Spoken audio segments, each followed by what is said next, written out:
Olá, estrelas! O meu nome é Solange Prado e hoje eu estou aqui para falar sobre o segredo das sementes de amor. O tema que eu vou abordar hoje é sobre filosofia, ciência, sobre religião, sobre ficção científica. Mas antes de abordar esses temas todos, eu lembro sobre a ONG da Rádio. A ONG da Rádio que tem aproximadamente 280 cães, aguardando por um humano de estimação. São verdadeiros anjos de quatro patas. No final do meu programa, a gente sempre coloca os cães que estão para adoção. E daqui para frente eu vou colocar também uma foto com as pessoas que adotaram os cães e os cãezinhos. Porque é muito legal você ver o cachorro já sendo abraçado pelo novo dono. Porque tudo isso estimula a gente a amar, a querer ter um cãozinho, a ter coragem. Porque tem muita gente que fala assim, sabe por que eu não tenho cachorro? Eu não tenho cachorro porque eu não tenho espaço. Então, só para dizer para vocês o seguinte, o cachorro, ele não tem noção de espaço. Ele não tem dimensão de espaço como nós temos. Ele não tem a avaliação e a dimensão do tempo como nós temos. Vocês já repararam? Você sai, você vai até a garagem pegar alguma coisa no seu carro, aí quando você volta o cachorro faz uma festa. Porque para ele não tem, você chegou e é dia de festa. Ele não tem ele não tem essa contagem do tempo, e mesmo a dimensão de espaço. Então, tem muita gente que pega o cachorro e vai passear com o cachorro. E aí sim, ele passeia, faz o xixizinho dele, volta. E é para a gente uma higiene mental. Eu sempre falo que os animais, os gatos, os cachorros, eles melhoraram muito a minha forma de ser. Eu sou uma pessoa muito melhor hoje, com o amor que eles despertam em mim. Eu vejo cachorro na rua, eu converso com as pessoas, eu pergunto, pode pôr a mão, porque tem cachorro que não gosta. Então você estende a mão, ele cheira, você faz um carinho nele, né? Eu tenho o meu cachorrinho, o Sebastião, ele já é mais dado. Diz que o cachorro puxa o dono, né? Então ele já vê as pessoas, ele já abana o rabinho, senta no pé da pessoa, a pessoa põe a mão, ele lambe a mão da pessoa, quer o beijo. Então, assim, são tantos agrados e tantos prêmios que a gente ganha que eu falo para vocês, amiga estrela, amigos solares, né, amigos interestelares, assim, só quem tem um cachorrinho sabe dizer dessa emoção. Eu brinco aqui, eu falo assim, que o deficiente visual não tem como você explicar as cores para ele. E assim, é difícil a gente tentar vestir essa emoção de palavras, de dizer para vocês o quanto é agradável ter um cãozinho na vida da gente. O quanto é feliz a gente ter um cãozinho.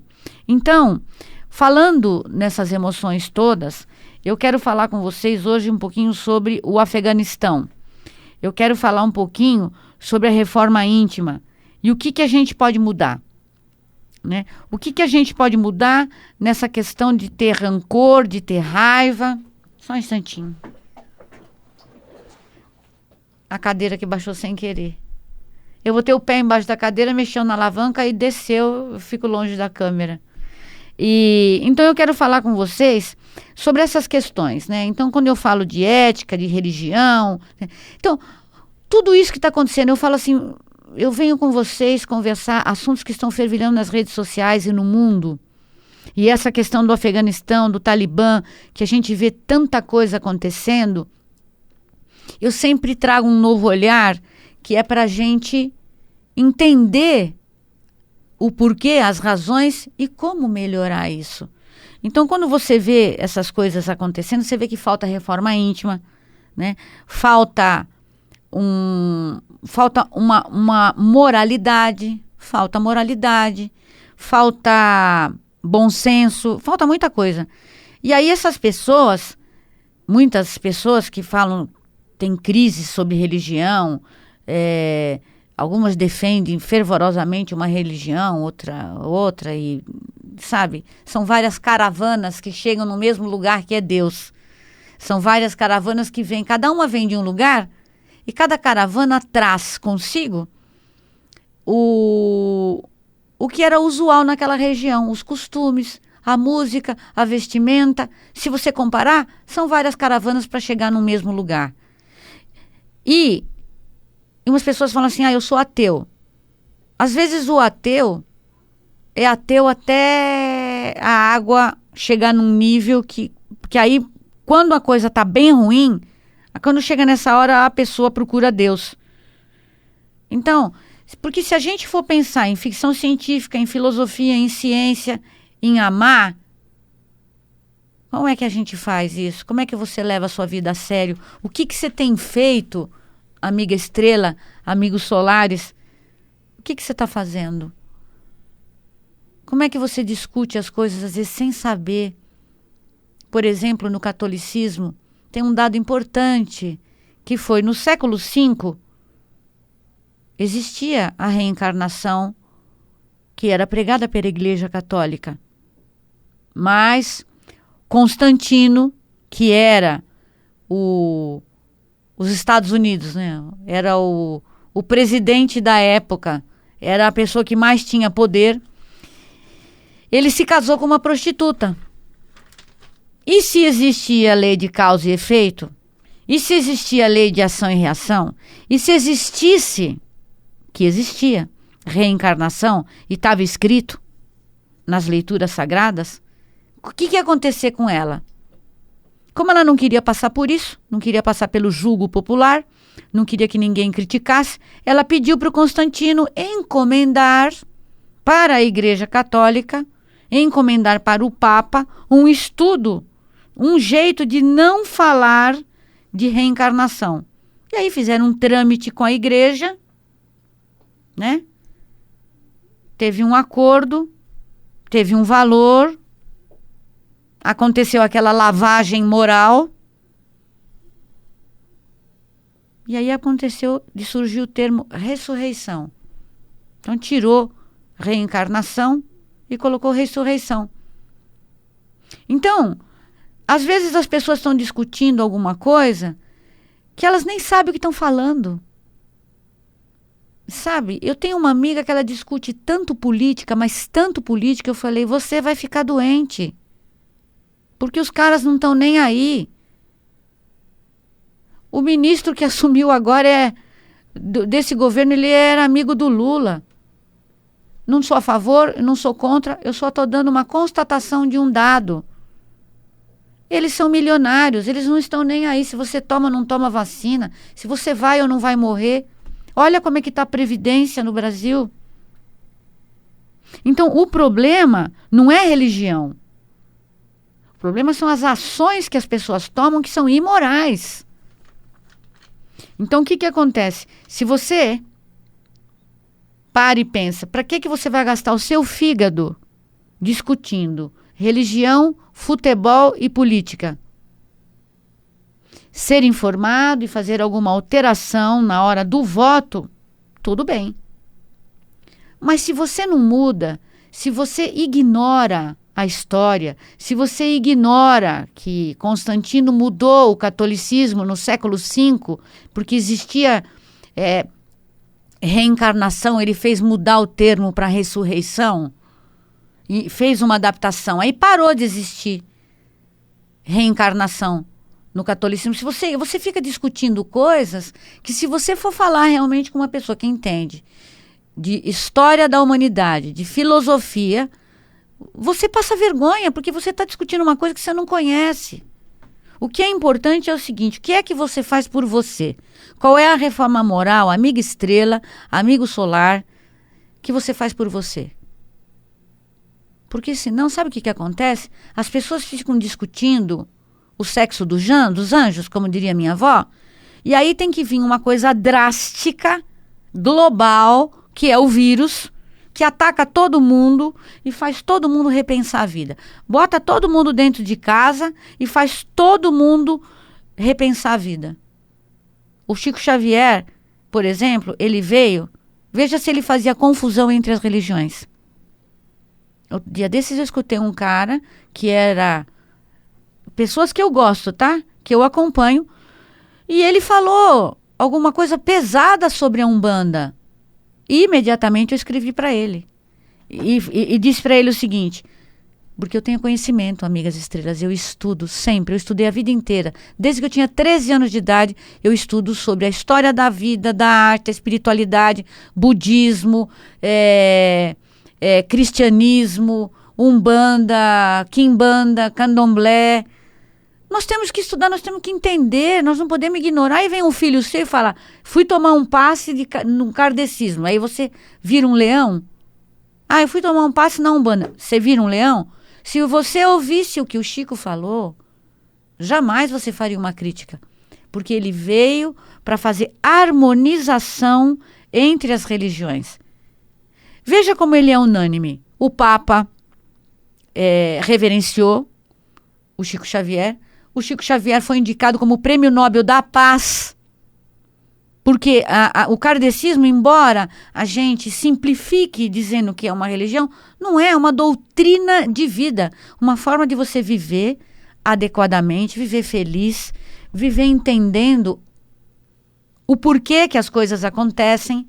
Na sua doutrina também tem isso? Parabéns. Toda vez eu venho aqui e falo, gente, não critica o evangélico, não critica o kardecista, não critica as religiões, são caravanas que vão todas para o mesmo lugar. É que cada uma tem a roupa daquela região, os costumes daquela região. O pessoal do sul toma chimarrão. E é assim.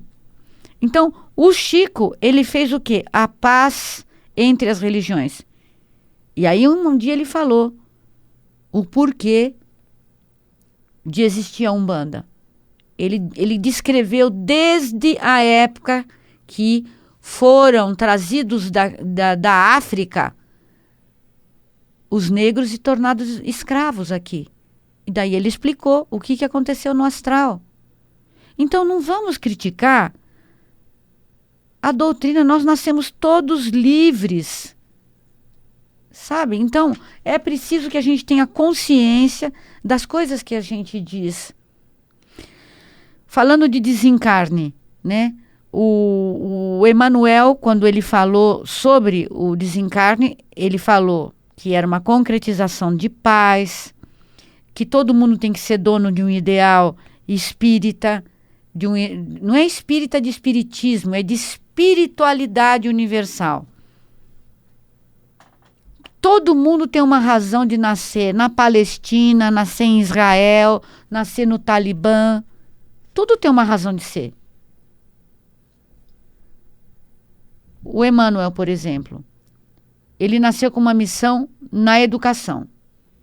Pessoalmente, o Chico Xavier foi para aquela família aonde ele ia nascer e disse para a família, aqui vai nascer a entidade que foi o meu mentor durante todos esses anos da minha encarnação aqui na Terra. Ele vai ser seu filho. Falou para a família que ia receber o Emmanuel. E depois, quando ele foi crescendo, ele também ficou sabendo que ele era o Emmanuel. Ele já sabe. E tem aproximadamente entre 20 e 22 anos. Porque um pouco antes do Chico Xavier desencarnar, ele um outro mentor assumiu. Porque o Emmanuel já foi ser preparado para reencarnar. Então, ele já estava no Ministério da Reencarnação, né, se preparando. Então o Chico Xavier já tinha outro mentor, ele foi lá e foi conversar com a família sobre essa dobradinha, né? Chico Xavier e Emmanuel, depois o Chico Xavier reencarna de novo, o Emmanuel volta a ser novamente o seu mentor. E por que a doutrina do kardecismo veio falar sobre a morte? Veio falar sobre a morte para que a gente perca o medo da morte. E como é que era? Como é que eles faziam a harmonização entre todas as doutrinas da face da Terra? Fazendo psicografia. E muitas vezes o Chico Xavier fez psicografia de pessoas que não eram kardecista, não era nada, não era, ou qualquer outra religião, não importava. O que importa é a dor que a pessoa sente, o que importa é que a pessoa vinha e passava todos os dados para a família, de coisas que só a família sabia. Para diminuir essa dor da alma. Tinha gente que não ia para frente, porque estava preso ainda no passado, numa culpa, porque viveu com aquela pessoa algum tempo e não conseguiu pedir desculpas. Tinha culpa de um dia tá chovendo, não fui buscar na escola.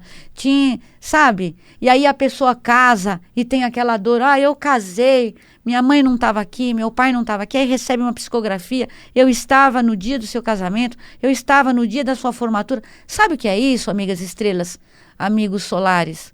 É para diminuir a dor da alma. Então, não existe essa separação de religião, não tem essa coisa de Talibã, e é isso, e um é contra o outro, e tudo que causa dor não está certo, não pode estar certo uma coisa que causa dor. O que causa sofrimento psicológico na gente, não pode estar certo. E se uma pessoa tira a vida da outra, se o medo da agressão é tão grande que as pessoas se agarram no avião para fugir. Olha a dor na alma dessa pessoa. Olha o medo. Então, ele veio para esclarecer tudo isso. Então, não tem essas confusões. Onde tem esse tipo de confusão, amigas estrelas, tem coisa errada. Porque só de você assistir faz você sofrer. Imagine as pessoas que estão lá, vivendo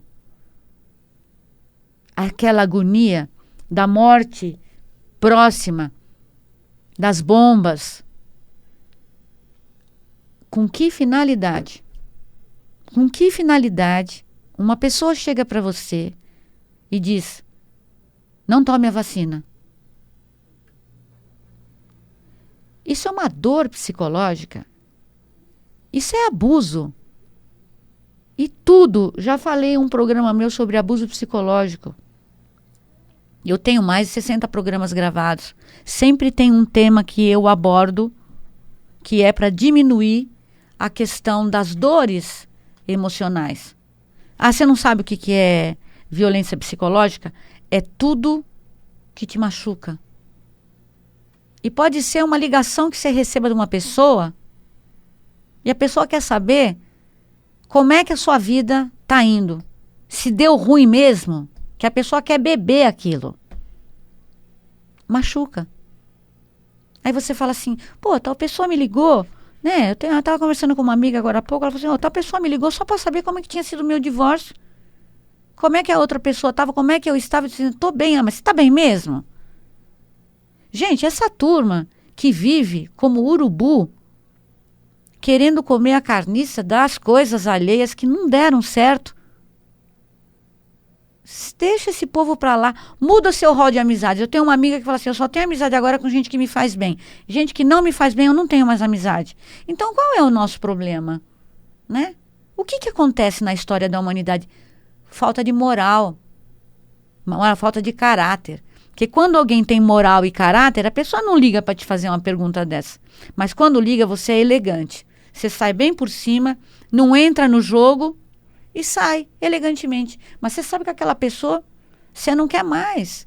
E às vezes você deleta a pessoa do Facebook, você deleta a pessoa do Instagram. Tá? A pessoa liga para você para reclamar.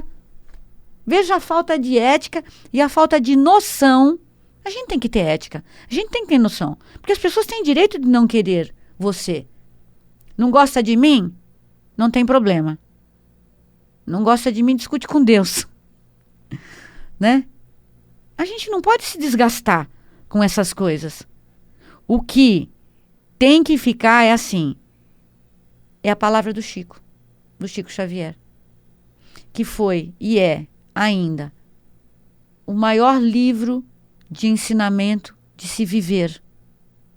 O Chico Xavier é uma pessoa que a gente tem prazer de falar dele, das histórias dele, do que é interessante, do ideal, da vida que todos nós passamos, como ele sofreu com a morte do cachorro dele. Que vida difícil que é ser uma unanimidade. Porque né? Porque tudo o que ele fazia era catalogado, publicado.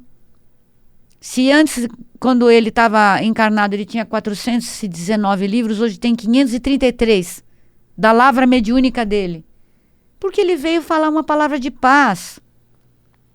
E a história da humanidade está mais ou menos esboçada, desenhada, deixando uma parte para a gente, para o livre-arbítrio, para as decisões pessoais, para as tuas escolhas, para aquilo que você entende que é melhor. Mas mesmo um casamento não dando certo é um aprendizado, um trabalho não dando certo é um aprendizado, um filho que você cria, você fala, eu queria tanto que meu filho fosse assim. Você já fez a sua parte? Já. Então, até 21 anos o cérebro ainda não está totalmente formado. Então a gente vai tendo paciência, vai orientando, vai educando, vai fazendo chamego. Depois de 21 anos, é só conversar porque são adultos. O que você vai querer impor uma ideia para um adulto? Mas só para concluir, e para vocês entenderem a questão da religião. A religião quer dizer religare, ligar você com você mesmo, religar. E o que está proposto é que depois da encarnação de Emmanuel aqui no Brasil, onde Chico é seu mentor, esse grupo de espíritos de alta orbe espiritual, todos desencarnados, eles vão formar um grupo com Chico Xavier, que certamente é um dos ministros de Jesus. Esse grupo vai todo reencarnar no Oriente Médio, lá onde está acontecendo o conflito, onde acontecem os conflitos religiosos, para tentar colocar o algodão entre os cristais, para tentar fazer que lá volte a ser um lugar de paz, um lugar de entendimento, porque é essa a função. O que se convive hoje aqui no Brasil, a gente convive bem. Tem um ou outro que aparece com preconceito, assim como tem preconceito de cor, preconceito contra homoafetivos, só tem preconceito de religião. Mas ele não é expressivo, como nessas guerras que acontecem. Então, lá eles vão reencarnar e lá eles vão levar a paz. Então, nós vamos ter que ter paciência. E uma coisa que é importante, em qualquer lugar do mundo onde tiver a doutrina espiritual, ela saiu daqui do Brasil. Ela é um braço do Chico Xavier. Ela é um braço de Jesus. Ela é o braço de Allan Kardec. Em qualquer lugar do mundo onde houver alguém falando sobre a doutrina kardecista, ela saiu daqui do Brasil. Sim, ela começou lá em Paris, não é? Com Allan Kardec. Aí Allan Kardec desencarnou e depois encarnou aqui no Brasil como Chico Xavier e continuou sua obra. Por isso que ele disse, estou desencarnando, caminhando para o desencarne com um gosto muito doce da minha missão cumprida. Então, o que seria interessante que a gente pudesse dizer a mesma coisa? Porque cada um de nós tem a nossa missão. E cada missão, ela é honrosa. Porque nós somos parte do todo nesse mundo. Quando a gente muda verdadeiramente dentro da gente, acende uma luz no nosso peito. E essa luz, ela é capaz de irradiar o planeta todo. E só quem tem muita sensibilidade consegue ver. No meu próximo programa, eu vou falar sobre a luz que emanou do peito de Chico Xavier. Eu vou contar quando o Chico Xavier virou um sol. Então, o que eu desejo para vocês é que vocês tenham a tranquilidade de falar sobre esses assuntos com paz, com generosidade, com amor e com compreensão. E o que eu desejo hoje é que o Deus que habita em mim abençoe o Deus que habita em você. Falem com muita paz sobre as suas ideias. Namastê.